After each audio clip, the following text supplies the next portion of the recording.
একদম ভাই টিন কটা লাগাইলেন আজকে?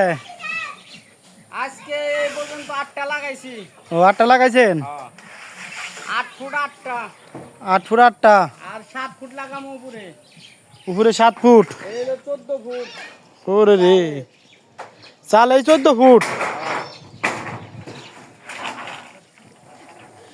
এই সাইড শেষ প্রায়, তাহলে এই টিন লাগালে এই সাইডে শেষ নাকি? কালকে টিন লাগান শেষ হবো। ও কালকে স্ক্রু লাগাবো, তখন দেখাবো। তখন আবার নতুন ভিডিও হবে নাকি? নতুন